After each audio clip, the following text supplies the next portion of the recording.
Okey, kita masuk topik bab 9 iaitu haba. Okey, haba sebagai suatu bentuk tenaga. Okey. Di mana haba sebenarnya adalah sebuah bentuk tenaga di mana kita tahu tenaga dikira dalam unit SI-nya adalah joule, iaitu simbolnya J besar. Haba sumber utamanya datang daripada adalah matahari. Okey, kita tahu matahari membekalkan tenaga haba. Okey, seterusnya haba sebagai suatu bentuk tenaga juga. Haba boleh dihasilkan dengan menggosokkan dua objek yang bersama seperti tapak tangan. Kita gosokkan bersama-sama, dia akan menghasilkan haba. Membakar bahan seperti bahan api fosil boleh menghasilkan haba. Memasang alat elektrik, contohnya pembakar roti, boleh menghasilkan haba juga. Tindak balas kimia, contohnya seperti asid dan alkali, boleh menghasilkan kepanasan iaitu haba. Okey. Tindak balas asid dan alkali. Okey, kegunaan haba dalam kehidupan harian. Haba digunakan untuk mensetrikakan baju. Iaitu haba juga digunakan untuk menyidai pakaian supaya pakaian kering. Haba juga digunakan untuk kita memasak. Okey. Itu daripada gambar. Okey. Antara sumber-sumber yang boleh menghasilkan haba adalah seperti bahan boleh bakar iaitu seperti kayu, matahari, lilin, lampu suluh, mentol dan juga lampu Kalimantan. Okey, lampu ni kita tahu dia mengeluarkan cahaya. Cahaya tu bukan haba, lain. Haba ni kita rasa kepanasan pada permukaan mentol tersebut. Tapi kalau kita berada dari jauh pun kita akan terasa. Tapi kalau haba daripada mentol ni kita tak berapa nak rasa sangatlah, tapi dia ambil masa yang lama. Contohnya kalaulah kita ada lopak air, okey, lopak air yang kecil je dalam bilik, kita pasang lampu dalam bilik, lama kelamaan lopak air dalam bilik tersebut, air itu akan menjadi kering disebabkan haba oleh mentol tersebut dan juga suasana dalam bilik tu juga kelembapan yang kering. Disebabkan ada haba juga yang berada di sekeliling bilik tersebut menyebabkan air dalam bilik tersebut tersejat. Okey. Okey, ini adalah antara peralatan elektrik yang boleh menghasilkan haba. Okey. Dekat sini, yang ni tip penting untuk haba dengan suhu. Apa beza haba dengan suhu? Dua-duanya panas kalau kita tak tahu biasa kan, aku tanya. Okey, perbezaan haba dan suhu. Apa yang membezakan haba dengan suhu? Haba adalah bentuk tenaga. Yang ni kena ingat ya. Iaitu suhu dia bukan tenaga. Suhu adalah darjah kepanasan atau kesejukan suatu bahan. Darjah tu suhu. Berapa darjah Celsius.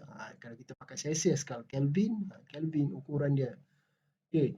Perbezaan yang kedua adalah pengukuran dia dalam unit apa? Kalau haba dalam unit joule. Okey, sebab dia adalah tenaga. Suhu dia bukan tenaga. Diukur dalam unit SI dia adalah Kelvin. Okey. Kalau Celsius tu kita guna dalam makmal biasa je. Tapi kalau unit SI yang untuk standard antarabangsa kita pakai Kelvin unit SI. Ingat lagi 5 asas unit SI. Kuantiti asas. Okey, kuantiti asas. Okey, perbezaan yang ketiga, kaedah menyukat. Kita menggunakan apa? Kalau suhu kita gunakan termometer. Kalau haba kita guna kalorimeter. Okey, ni alat dia jarang sekali kita guna. Kita nampak dalam makmal sains kita pun tak ada. Okey, perbezaan yang seterusnya. Okey, kita tengok haba merupakan jumlah tenaga kinetik. Jadi kalaulah tenaga kinetik yang dihasilkan oleh pergerakan zarah ni semakin kuat, maksudnya semakin kuat dia berlanggar, semakin tinggilah tenaga kinetik yang dihasilkan, iaitu tenaga haba yang dihasilkan. Suhu pula merujuk kepada berapa cepat pergerakan zarah tersebut. Okey, kalau dia semakin kuat dia bergerak, dia adalah menghasilkan suhu yang tinggi. Macam zarah air. Okey, kalau kita panaskan, bila kita panaskan, dia semakin bergerak semakin laju. Kenapa? Sebab dia menerima haba dan juga menghasilkan suhu yang panas. Okey. Perbezaan seterusnya, kerja yang dilakukan. Haba membuat kerja. Haba boleh menggerakkan sesuatu objek. Betulkah haba boleh menggerakkan sesuatu objek?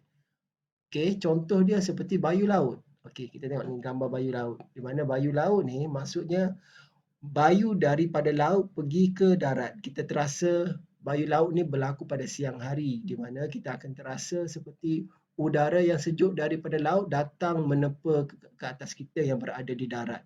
Okey, jadi udara sejuk datang.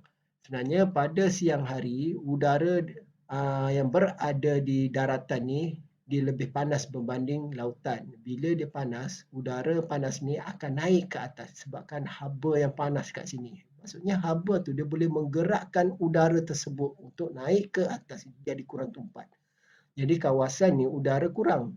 Bila udara di sini kurang, udara sejuk daripada laut akan pergi mengisi ruang kosong yang berada di daratan tersebut. Terjadilah bayu laut. Okey. Suhu pula tidak membuat kerja. Suhu tidak mengerjakan sesuatu. Suhu merujuk kepada darjah kepanasan atau kesejukan suatu bahan sahaja. Okey. Kita tengok pengaliran haba. Haba ni boleh dipindahkan melalui 3 cara, iaitu konduksi, perolakan dan juga sinaran. Okey, yang ni kamu kena faham betul-betul apa itu konduksi, perolakan dan juga sinaran. Okey, kita tengok kita ada seorang manusia sedang membakar marshmallow ke apa dekat unggun api. Okey. Dan marshmallow itu akan jadi terbakar kan? Kenapa? Sebab kena api lah kalau kita faham secara logiknya. Tapi sebenarnya dia terkena kepada tenaga haba. Okey. Tengok konduksi. Apa maksud konduksi tersebut? Okey, kita tahu haba dipindahkan melalui 3 cara. Cara yang pertama adalah konduksi ni. Haba dipindah melalui pepejal. Kena ingat, konduksi ni pepejal je. Sebab perolakan dia bukan pepejal. Sinaran dia bukan pepejal. Jadi, kalaulah kita ada sebatang besi yang panjang, kita panaskan dekat suatu sumber api, besi tersebut lama kelamaan kita akan terasa panas. Kenapa besi itu terasa panas? Sebab kaedah pemindahan haba dia tu cepat. Kerana haba haba tersebut kita tengok ni. Di mana bila kita panaskan besi tersebut, apa akan berlaku dengan zarah-zarah besi tersebut? Zarah-zarah besi tersebut akan bergerak dengan lebih cepat kan? Bila dia bergerak dengan lebih cepat di sini, dengan cepat, dia akan memindahkan getaran dia pergi ke zarah yang di sebelah dia. Jadi susunan dia adalah rapat. Kita tahu pepejal ni zarah dia, susunan dia rapat. Zarah dalam besi tersebut. Jadi dia akan menggetar, menghantarkan getaran dia pergi ke sebelah sampailah ke hujung. Sebab itulah sampai ke hujung tangan kita pun akan terasa panas. Jadi ini adalah pemindahan secara konduksi. Yang berlaku getaran dan pelanggaran antara zarah-zarah pepejal. Ini ayat dia. Yang ni penting. Ni penting. Lepas tu haba tidak mengalir melalui vacuum secara konduksi. Ini ayat dia lagi. Pepejal yang berbeza mengkonduksi haba pada kadar yang beza. Apa maksud dia? Setiap logam, kita tahu benda yang boleh menghasilkan logam ke bahan pepejal ke plastik ke apa, bila dia boleh pindahkan haba. Plastik kalau kita kenakan haba, dia cairkan terus. Kenapa? Sebab dia bahan pepejal yang boleh menyebabkan dia cair. Tak. Maksudnya pemindahan haba dia tu terlalu cepat sangat menyebabkan dia cepat cair. Besi boleh cair ke tak? Boleh. Besi boleh cair tapi memerlukan haba yang terlampau tinggi barulah dia boleh cair. Jadi maksudnya setiap pepejal yang berbeza boleh menghantar haba dengan kadar yang berbeza. Mengkonduksi itu maksudnya menghantar haba lah, menerima haba. Itu cara dia pindahkan haba, nampak tak? Daripada satu zarah dipindahkan zarah yang lain dan lain dia bergetar. Macam itulah haba dia. Okey.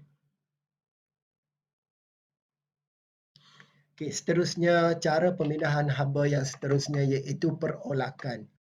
Iaitu dia berlaku kepada cecair ataupun bendali. Okey, bendali berlaku melalui bendali. Bendali itu benda yang boleh mengalir. Okey, melalui bendali. Kalau kamu jumpa perkataan bendali, dia merujuk kepada cecair dan juga gas. Okey, benda yang boleh mengalir, iaitu jiring yang boleh mengalir adalah cecair dan gas. Pepeja tak boleh mengalir. Okey, jadi kaedah pemindahan haba ni adalah pergerakan perolakan di mana zarah-zarah cecair atau gas yang dipanaskan itu tadi mempunyai ketumpatan yang rendah. Bila dipanaskan, zarah tu dipanaskan, dia akan jadi ketumpatan dia rendah, menyebabkan zarah tersebut naik ke atas. Okey, sebab itulah dipanggil perolak, dia naik ke atas. Dan jadi zarah-zarah yang sejuk pula akan turun ke bawah. Jadi proses ini dinamakan perolakan. Jadi yang panas ni naik ke atas, yang sejuk turun ke bawah. Okey, jadi yang sejuk ke bawah ni dipanaskan pula, kena haba, naik pula ke atas. Jadi proses ini dinamakan perolakan di mana zarah yang mempunyai ketumpatan yang rendah disebabkan haba yang menerima haba yang kuat, dia akan naik ke atas. Ingat ya, zarah yang terlalu panas, itu seperti udara atau air, cuba kamu nampak air tak dia menggelegak. Kenapa? Sebenarnya air itu dia menghasilkan pergerakan perolakan bila kita panaskan di atas dapur. Okey, contohlah tu air kan, kita panaskan dia. Sebenarnya air itu bergerak macam ni. Kawasan ni menerima haba, cecair tersebut akan naik ke atas, yang sejuk ni dah kurang terima haba, turun ke bawah balik. Turun ke bawah balik, lepas tu kena haba naik balik. Kenapa dia naik? Sebab dia kurang tumpat. Benda yang panas, dia akan kurang tumpat. Benda yang sejuk adalah lebih tumpat, dia akan turun ke bawah. Itulah dinamakan proses perolakan. Okey, nampak tak? Proses yang macam tu sebenarnya pergerakan dia. Okey, dalam cecair. Ini kita boleh buat dalam eksperimen dalam amal di mana kita boleh letak cebisan kertas semasa kita panaskan air dalam bikar, kita boleh nampak pergerakan cebisan kertas dalam bikar tersebut berpusing. Macam inilah juga. Sebab itulah kenapa kita boleh nampak dia punya animasi dia ni macam ni, sebab daripada eksperimen yang kita buat. Di mana haba yang memanaskan cecair tersebut akan naik ke atas. Okey. Itu molekul air yang panas akan naik ke atas, molekul air yang sejuk akan turun ke bawah. Lepas tu dipanaskan balik naik ke atas. Jadi dia berpusing-pusing, jadi itu adalah dinamakan proses perolakan. Okey. Jadi dekat sini poin yang penting, suatu kaedah pemindahan haba melalui cecair dan yang ni itu dan menghasilkan arus perolakan. Di sini poin dia penting di mana zarah yang panas itu tadi mempunyai ketumpatan yang lebih rendah. Ini penting. Lepas tu yang tumpat ni akan menggantikan cecair atau yang sejuk tu turun ke bawah.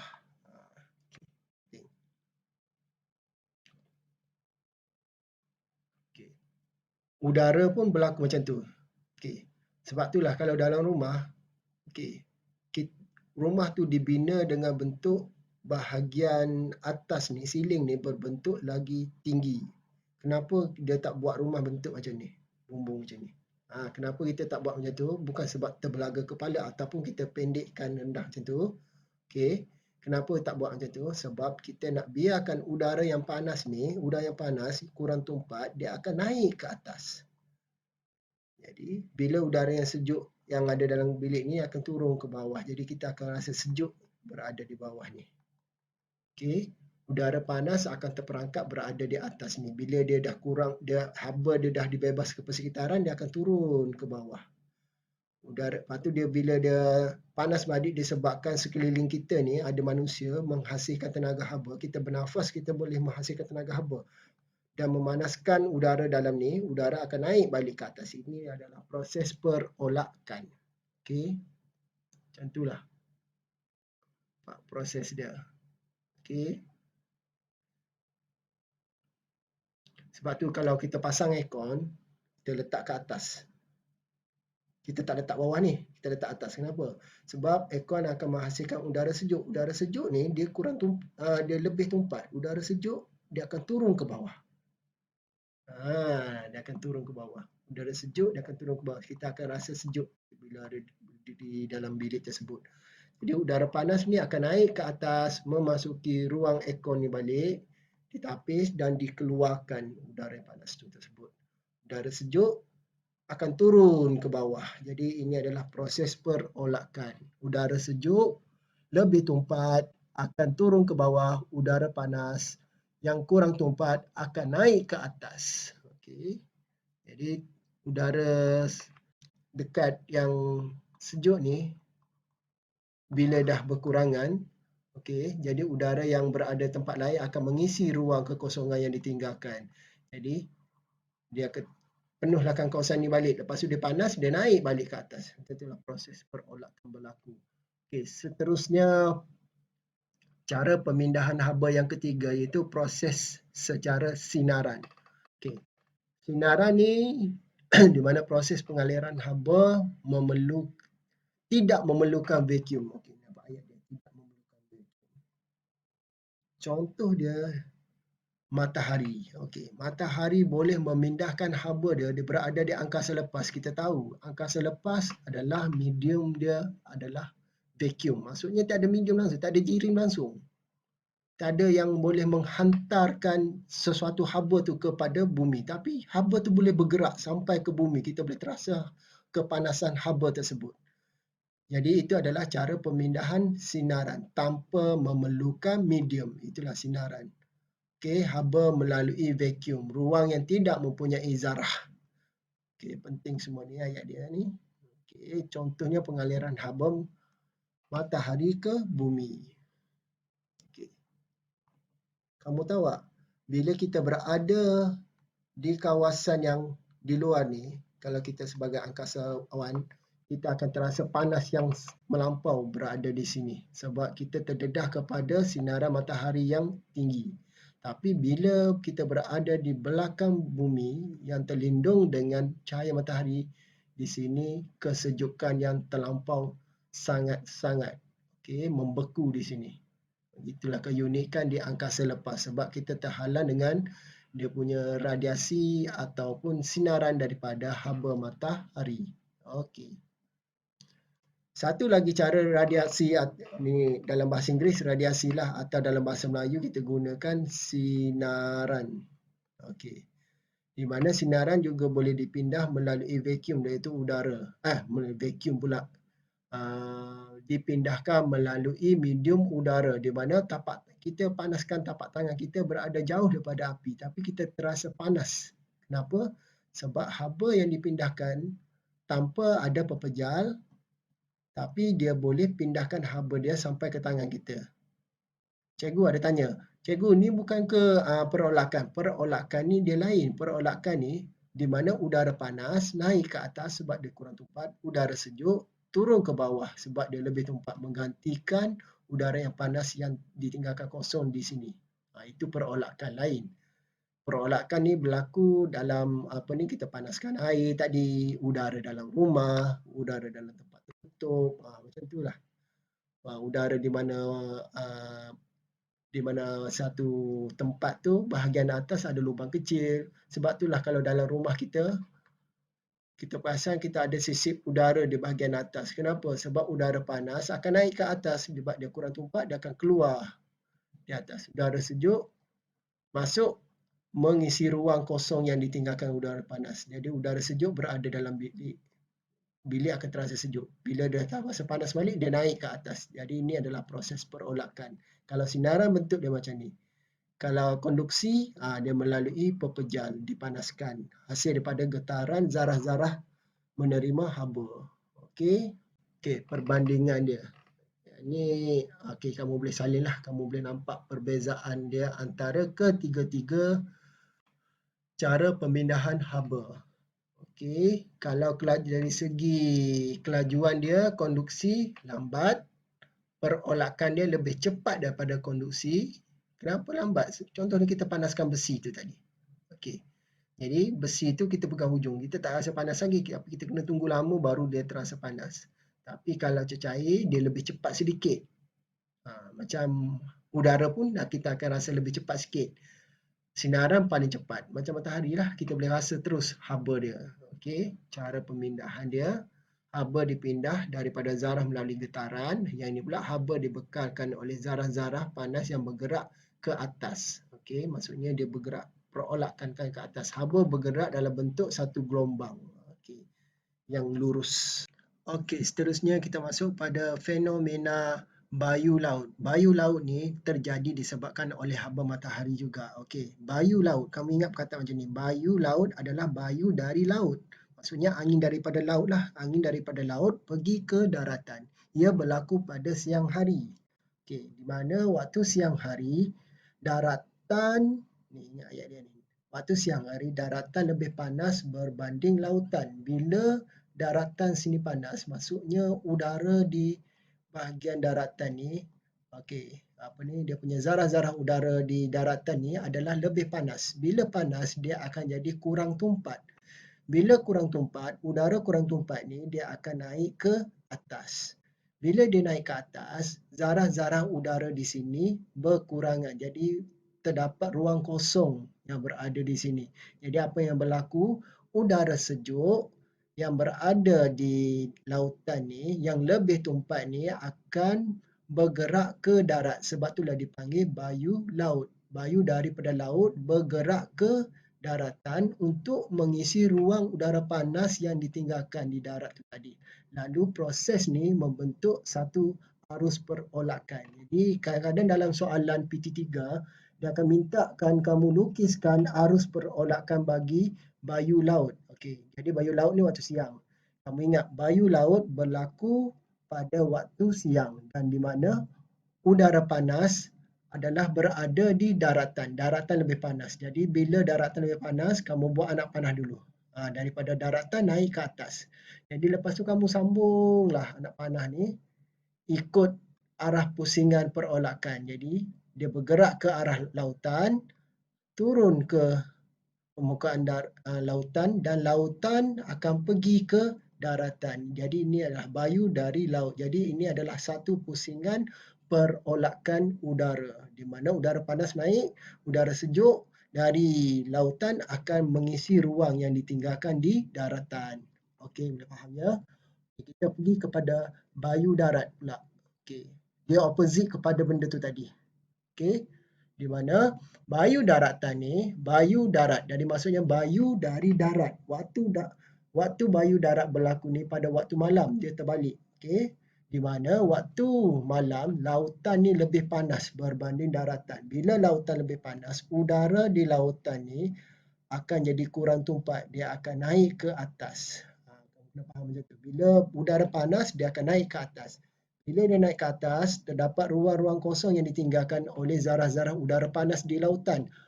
Okey, jadi lepas tu udara sejuk dari daratan akan bertiup dari darat ke bayu darat, maksudnya bayu dari darat ke lautan untuk mengisi ruang yang ditinggalkan oleh udara panas tadi.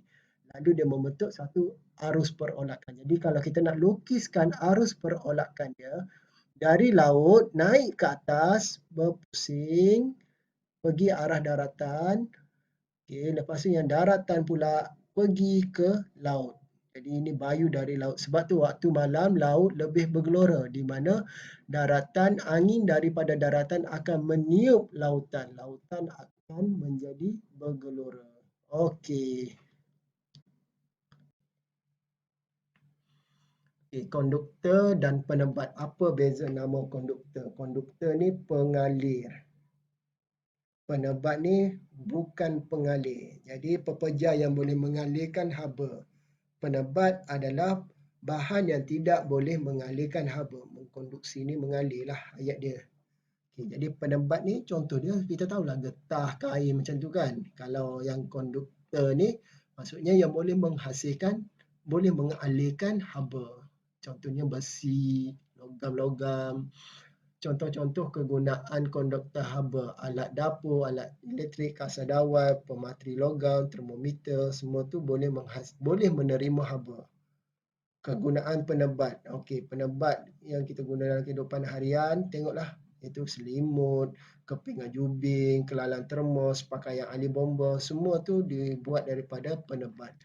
Pakaian ahli bomba ni diperbuat daripada bahan tahan bakar lah, iaitu tahan haba, iaitu dinamakan asbestos. Kalau kamu tahu. Sangat tebal dia punya pakaian dia. Okey, sama seperti blanket yang ada dalam makmal tu. Oh, pernah cikgu, nanti lain kali cikgu pernah tunjuk. Okey, ada pintu-pintu yang pintu rintangan api tu, kalau kamu pernah baca, pintu rintangan api, sebenarnya pintu tu diperbuat daripada campuran asbestos juga. Asbestos ni dia boleh mengelak daripada tempat tu cepat terbakar. Dia lambat menerima haba sebab dia adalah penebat haba. Okey. Okey, seterusnya pengembangan dan pengejutan pepejal disebabkan penerimaan haba. Okey. Bila pepejal dia terima haba, dia akan mengembang, menggemukkan dirilah. Bila dia bebas haba, dia akan jadi mengecut. Konsep asal dia. Okey. Di mana getaran zarah bertambah dan dipanas tenaga kinetik juga akan bertambah. Okey. Dan mengecut apabila disejukkan, haba disingkirkan. Okey. Tak perlu. Cecair pun sama, mengembang bila dipanaskan, mengecut apabila disejukkan. Okey. Termometer, kenapa kita boleh nampak benda ni naik ni? Ini adalah cecair merkuri. Merkuri ni dia boleh menerima haba. Bila dia menerima haba, dia mengembang. Mengembang dia akan menjadi expand, dia akan naik ke atas, dia akan jadi menarik. Sebab itulah dia boleh jadi satu indikator untuk bacakan dia punya sengatan tahap kedarjahan suhu tersebut. Semakin panas, cecair merkuri ni akan semakin mengembang dan naik ke atas. Itulah cara dia menerima haba. Kalau dia tidak menerima haba, dia mengecut. Kalau kita letak dalam ais, dia akan mengecut, dia akan turun ke bawah. Boleh di bawah 0 darjah Celsius kalau lagi sejuk. Okey. Gas juga boleh mengembang dan mengecut juga. Okey. Berbeza antara pepejal dan cecair dan gas, dia boleh mengembang pada kadar yang berbeza sebab semua bahan tersebut adalah jiring yang berlainan. Okey, nampak? Gas boleh mengembang. Kalau kita isi dalam belong, dia boleh mengembang. Okey? Boleh ikut bekas tersebut. Mengikuti bekas tersebut. Kalau dia masuk dalam botol, ikut dalam botol je lah. Isi penuh. Tapi kalau dalam belong dia boleh, udara tu boleh menolak benda yang elastik. Okey. Okey, ni kita dah belajar dalam tajuk air dan larutan di mana pepejal cecair gas. Di mana proses-proses penerimaan haba, bila pepejal terima haba dipanggil proses peleburan, cecair terima haba dipanggil proses pendidihan. Kalau gas bebas haba, dia makin sejuk dipanggil kondensasi, cecair bebaskan haba, dia akan jadi pepejal, dinamakan pembekuan. Ingat, semakin ke arah gas dipanggil serap haba, terima haba. Bila dia semakin patah balik ke belakang, ke pepejal dipanggil membebaskan haba. Dia bebaskan haba, dia tak panas lah. Dia mengecut. Okey? Okey, tak perlulah. Yang ni semua. Yang ni dalam tajuk air dan larutan pun ada. Okey, aplikasi prinsip pengembangan dan pengecutan jirim. Jirim ni objek dalam dunia lah, iaitu pepejal cecair dan gas. Objek-objek dalam dunia ni dia boleh mengembang dan mengecut disebabkan penerimaan haba, menyerap haba dan membebaskan haba. Kalau dia menyerap haba, dia akan mengembang. Kalau membebaskan haba, dia akan jadi mengecut. Okey, kita tengok kat sini. Ada beberapa kegunaan prinsip pengembangan dan pengecutan dalam kehidupan harian kita. Di mana merkuri ni dalam termometer boleh mengembang dan mengecut dalam termometer, iaitu cecair dalam dalam termometer untuk ambil bacaan darjah kepanasan dan kesejukan sesuatu bahan. Okey, lepas tu jalur duit logam dalam penggerak kebakaran, nanti cikgu terangkan. Ruang pada landasan kereta api, iaitu landasan kereta api lah, dia punya besi antara besi dia tu. Penggolek pada jambatan keluli, jambatan keluli nanti kita tengok satu persatu. Kabel penghantaran kuasa elektrik, iaitu wayar elektrik pada tiang-tiang elektrik di luar sana lah. Okey, kabel-kabel besar tu. Okey, kita tengok seterusnya. Kita tengok untuk termometer dulu. Okey, termometer. Okey. Pada termometer ni dia ada cecair merkuri. Dalam ni ada cecair merkuri. Okey. Ni. Kat sini. Okey, bila di bahagian hujung dia ni menerima haba, menyerap haba, merkuri ni akan mengembang. Dia akan naik ke atas. Sebab itulah kita boleh ambil bacaan suhu dia semakin meningkat. Tapi kalau dia sejuk, maksudnya merkuri ni mengecut. Dia mengecut, dia akan turun balik. Jadi bacaan dia semakin ke bawah. Darjah kesejukan dia tu semakin mengecil. Jadi maksudnya merkuri ni dia boleh mengembang dan mengecut. Sebab itulah merkuri sangat bagus untuk digunakan dalam termometer. Dia boleh mengembang dan mengecut. Cecair yang boleh mengembang dan mengecut. Kalau air tak boleh macam tu. Okey, kalau air kalau dipanaskan dia akan bertukar menjadi gas. H2O kan. Kita pernah belajar yang tu. Jadi dia tak macam merkuri. Okay, kita tengok alat penggera kebakaran. Okey, yang ni penting kita tengok. Inilah yang dui logam ni cikgu nak cerita. Okey, alat dui logam ni, okey ni nampak tak? Dui logam ni maksudnya ada dua jenis logam, iaitu logam besi dan juga logam loyang. Loyang ni sebenarnya dengan maksud lain iaitu logam tembaga, dengan kata lainlah, ataupun kuprum. Dalam bahasa Inggeris copper lah. Okey, kalau kamu jumpa perkataan ketiga-tiga ni benda yang sama semua tu. Okey, jadi dua jenis logam ni dipanggil dui logam. Kenapa perlu diletakkan dua logam ni tersebut?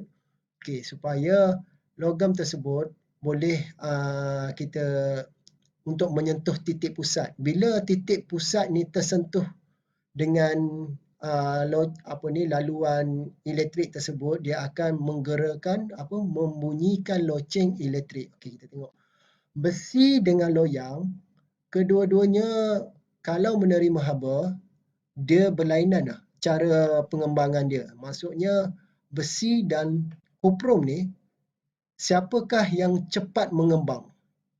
Antara kedua-dua jenis logam tersebut, yang mana satukah cepat mengembang? Okey, yang cepat mengembang adalah kuprum dulu. Okey, kuprum yang lebih cepat mengembang. Kenapa kuprum cepat mengembang? Okey, kalau dia mengembang, sebab kuprum ni dia cepat menerima haba. Sebab itulah dalam kabel elektrik ke apa semua, kebanyakan kita guna kuprum. Sebab itulah orang nak curi sangat kuprum ni, tembaga-tembaga ni. Sebab tembaga ni bagus. Dia boleh menerima haba dan dia lambat untuk cair. Dia mempunyai takat lebur yang sangat tinggi. Okey, berbalik kepada dui logam ni, besi dan logam. Okey, cikgu lukis kat sini. Sini besi, sini kuprum. Okey. Kalau dia menerima haba, dia akan membengkok. Okey. Dia membengkok ke arah yang tiada halangan dia. Sekarang besi. Okey, besi. Okey, besi, kuprum. Okey, kalau besi ni dia menerima haba, dia akan membengkok ke arah sini kan. Ke arah sanalah. Sebab ke sana dia tiada halangan untuk membengkok. Kenapa dia tak boleh bengkok sebelah sini? Sebab dia ada kuprum. Jadi maksudnya kalaulah besi ni cepat menerima haba, dia akan membengkok ke arah sana. Tapi hakikatnya kuprum yang lebih cepat menerima haba. Bila kuprum lebih cepat menerima haba, dia akan membengkok ke arah sana. Okey, jadi maksudnya bila dia menerima haba, maksudnya bila kebakaran berlaku, Loyang ni menerima haba dengan lebih cepat. Bila dia menerima haba dengan lebih cepat, dia akan membengkok ke arah yang tiada halangan untuknya, ke sebelah kanan. Dia akan jadi macam ni.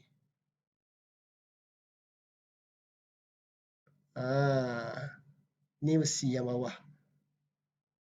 Jadi dia ke arah sini. Jadi bila dia ke arah kat sini, ni jadi membengkok. Jadi yang hujung sini akan menyentuh titik sentuh di sini, menyebabkan aliran elektrik terus menjadi lengkap daripada inilah sumber kuasa dia ni. Jadi bila dah lengkap, loceng akan berbunyi. Katakanlah kalau besi dulu yang menerima haba. Kalau besi menerima haba, dia akan membengkok ke arah sana. Kan?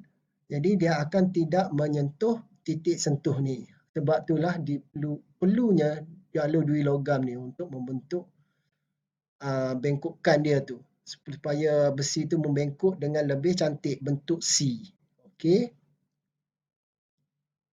Okey, ini landasan kereta api yang cikgu tunjuk tadi. Sebab itulah antara landasan kereta api yang ni gap dia ni, kenapa dia perlu ada gap? Untuk elak daripada kerosakan kepada landasan kereta api. Sebab waktu siang dia akan membengkok. Okey, dia akan mengembanglah. Okey. Kabel elektrik. Sebab itulah dipasang secara mengendur. Kenapa? Kita tak pasang secara tegang terus. Bila kita pasang secara tegang terus, okey, bahaya bila berlaku pada waktu malam. Okey. Di mana waktu malam dia akan mengecut. Bila mengecut, dia akan memutuskan tali kabel tersebut. Okey, sebab waktu siang dia mengembang, dia mengendur. Dia macam tu. Bila waktu malam dia tertarik balik, dia akan jadi tegang. Kita nak elak daripada dia rosak. Penggolek pada jambatan keluli. Okey. Jambatan keluli ni sebenarnya dalam penghujung dia ni sebenarnya dia ada satu penggolek. Dia ada macam berbola besi besar lah. Dia bukan terus tanam dalam konkrit macam tu. Kalau dia tanam dalam konkrit macam tu, dia boleh menyebabkan konkrit ni pecah pada waktu siang. Kenapa? Sebab jambatan ni bila waktu siang dia panas, dia akan mengembang. Dia mengembang, dia akan tolak konkrit ni akan jadi pecah. Sebab itulah dia ditanam, ada rongga kosong antara berbola besi ni dipanggil penggolek untuk mengelak daripada jambatan tu rosak. Jadi jambatan tu boleh menolak berbola tersebut untuk bergerak dalam ruang yang disediakan dalam konkrit tersebut. Okey, supaya dia menggelosor sambungan dia. Okey, jadi ni okey, nampak tak yang ni kepingan konkrit, jalan kaki pun dia ada ruang antara satu sama lain untuk elak daripada jalan konkrit. Kalau korang perasan jalan dekat Simpang 4, Jalan Indah tu, traffic light besar tu, jalan dia tu dipanggil jalan konkrit, bukan jalan raya biasa. Di mana tempat tu ditanam dengan besi dalam tu. Sebab tu dia ada, kalau korang perasan dia ada satu macam rongga antara jalan-jalan tu. Sebab besi tersebut dia boleh mengembang pada waktu siang. Sebab itulah dia perlu dibuat dalam bentuk, ditanam dalam bentuk rongga-rongga macam ni supaya besi tu boleh memanjang dan boleh mengembang pada waktu siang. Kalau tidak ada terus kita, maksudnya kita simenkan bagus tu, tutup tak ada gap ke apa semua, besi tu boleh memecahkan jalan tersebut. Jalan tu akan jadi tidak cantik. Okey, pecah baliklah terguna. Jadi ini adalah jalan konkrit. Okey. Okey. Lagi satu, bahan penyerap dan pembebas haba. Okey. Kita ada bahan penyerap dan pembebas haba di mana dia bergantung kepada 3 keadaan: jenis permukaan, warna dan juga suhu persekitaran. Jadi penyerap haba yang baik adalah penyerap haba yang berwarna gelap. Okey, penyerap haba. Ayat dia. Warna gelap dan kusam adalah penyerap haba yang baik.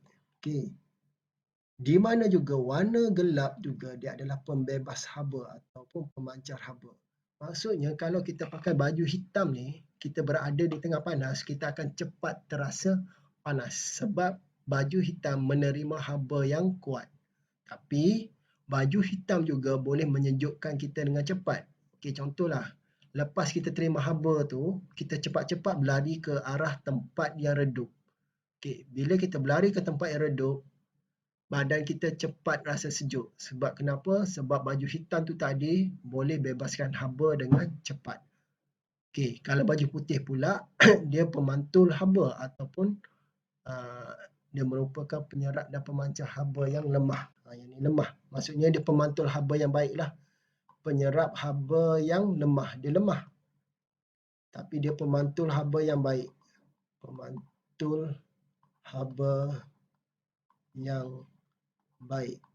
Di mana bila kita pakai baju putih, haba tersebut akan dipantul ke arah persekitaran. Badan kita akan kurang rasa panas. Okey, tapi kalau kita berdiri lama-lama di bawah cahaya matahari, pakai baju putih pun tetap rasa panas. Okey. Walaupun dia pantul-pantul betul-betul, lama-lama terasa panas juga. Lepas tu kalau kita berlari ke arah tempat yang sejuk, okey, kita akan rasa lambat untuk jadi sejuk. Kenapa? Sebab haba yang terperangkap dalam baju sejuk tadi, dia memantul balik. Contoh ni kita pakai baju kan. Okey. Haba tu tadi terpantul balik kena badan kita sebab dia lambat untuk keluar balik, sebab dia pemantul haba yang baik, sebab dia dah peram haba banyak dalam baju kita. Pada asalnya memang ada pantul, tapi bila kita duduk dalam keadaan jangka masa yang lama, badan kita pun akan terasa panas juga sebab ada sebahagian haba akan menyerap masuk juga. Okey, kena faham juga tu konsep dia tu. Di mana warna hitam adalah warna penyerap dan pembebas haba yang baik, warna putih pemantul haba yang baik. Okey, putih pemantul haba, hitam penyerap haba yang baik. Di mana hitam juga adalah pembebas haba yang baik. Dia cepat panas dan cepat sejuk kalau warna hitam. Warna putih pula dia lambat untuk panas tapi cepat bila haba terperangkap dalam tu dia lambat untuk jadi sejuk sebab dia pemantul haba. Okey. Aplikasi baju putih tu tadi okey memantul haba daripada diserap.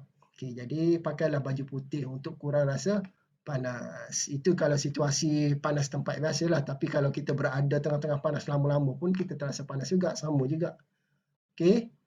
Okey, dinding rumah dicat warna putih. Kenapa? Sebab untuk mengelak daripada haba daripada matahari cepat masuk ke dalam rumah supaya dipantul balik keluar. Sebab itulah rumah tidak dicat dengan warna hitam. Sebab warna hitam ni menyerap haba. Kuali kenapa dicat warna hitam? Sebab kita nak panaskan kuali dengan cepat. Jadi hitam adalah penyerap haba yang hebat. Penyerap haba yang baik. Okey. Teko. Teko digunakan untuk menyimpan minuman panas. Jadi warna luar dia diwarnakan warna cerah yang berkilat untuk elak daripada haba terbebas. Jadi maksudnya kalau kita ada air panas dalam ni, kita simpan, air panas tersebut lambat untuk jadi sejuk. Kenapa? Haba dalam ni tidak dapat dibebaskan dengan cepat. Sebab warna putih ni dia pemantul haba. Jadi dia terpantul balik masuk ke dalam. Jadi air akan sentiasa panas. Jadi warna putih ni pemantul haba yang hebat. Pemantul haba yang baik. Okey, yang tinggilah. Okey, sekian saja untuk kali ini. Jumpa lagi pada topik yang akan datang. Assalamualaikum.